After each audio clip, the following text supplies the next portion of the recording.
What was owed could not be separated from the person who owed it. In the earliest systems of debt, obligation remained tied directly to the individual. It did not exist as an abstract figure recorded somewhere beyond them. When repayment failed, the debt did not disappear or fade with time. It shifted from the harvest, from stored grain or weighed silver, and settled onto the body itself. Before coins, before banks, belief ruled the world. Long before coinage or formal markets existed, exchange in early agrarian societies depended on trust within small communities. A promise was rarely written down. It was carried in memory, reinforced by reputation, and maintained through repeated interaction. Those who had given and those who owed were known within the group. Balance was not calculated in precise terms. It was understood through ongoing relationships shaped by mutual dependence. As settlements expanded and populations grew, this balance began to change. The ability to produce and store surplus introduced a more formal structure. Grain could be counted with increasing precision. Land was assessed by what it consistently produced. Livestock gained clearer value based on condition, age, and use. Once measurement entered the system, comparison followed. Differences that had once remained less defined became increasingly visible. Some households accumulated reserves, others faced recurring shortfall. Failed rains, illness within the household, or seasonal disruption. Borrowing developed as a response to these instabilities, linking immediate survival to future obligation in more structured ways. At first, these arrangements remained relatively flexible. Grain taken in one season could be repaid in another, sometimes with a small addition. The expectation was tied to recovery rather than strict enforcement. Social ties continued to carry much of the system's weight. As long as relationships remained intact, the arrangement could function without formal pressure. Over time, as settlements grew larger and more organized, institutions such as temples assumed greater roles in storage and redistribution. With that shift, debt became more formal, agreements began to be recorded, obligations were defined in fixed quantities, measured in grain or in silver by weight. What had once been understood socially could now be stated with precision. That precision changed what followed. Failure to repay was no longer only a matter of reputation. It carried consequence. Surviving records from Mesopotamia show how this functioned in practice. When repayment could not be made, members of the debtor's household could be transferred to the creditor. A wife, a son, a daughter, and in some cases the debtor himself, entered a period of labor in place of payment.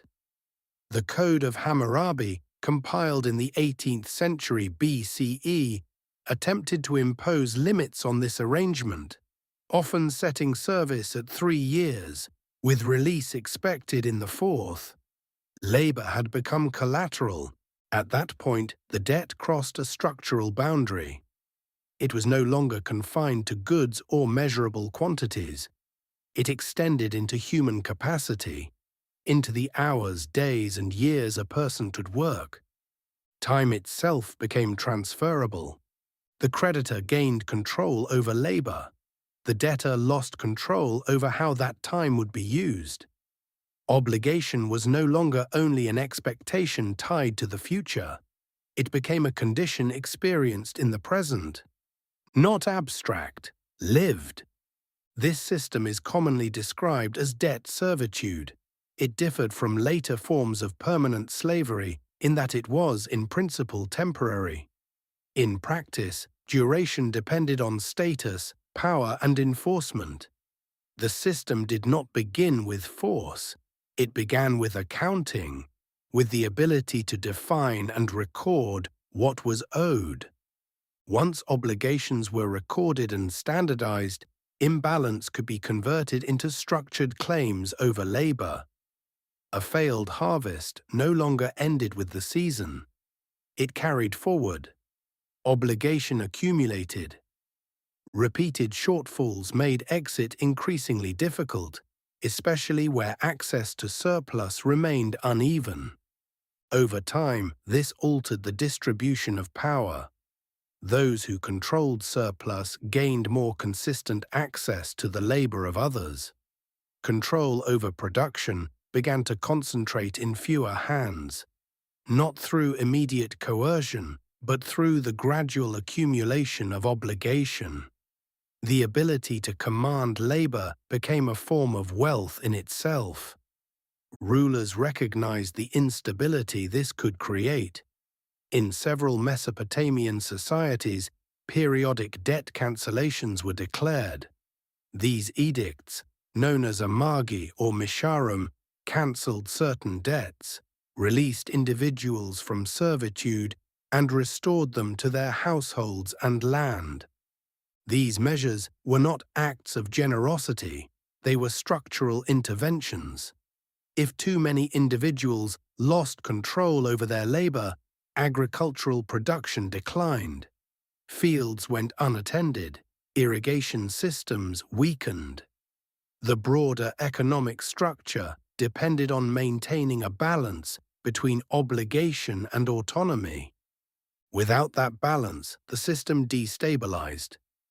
Even with these interventions, the underlying pattern remained. Debt could transform temporary shortage into longer-term dependence. When other assets failed, labor remained the most reliable means of settlement. And labor meant time. In this framework, a portion of time could be reassigned through formalized obligation. The rhythms of work, once governed by season and household, could be redirected by external claim. The structure allowed economic imbalance to become control over human time and capacity. Not just work, but time itself. Borrowing often began as necessity, shaped by conditions outside full individual control. Once formalized and recorded, it could extend beyond immediate capacity to resolve. The result was a system in which obligation could outlast the conditions that created it, persisting across seasons and shaping the allocation of human effort over time. What remained across cycles of harvest and periodic reset was time. In the next episode, we will examine how early tax systems began to formalize claims over production and labor at the level of the state, and how authority transformed obligation from a private agreement between individuals into a structured requirement imposed across entire populations.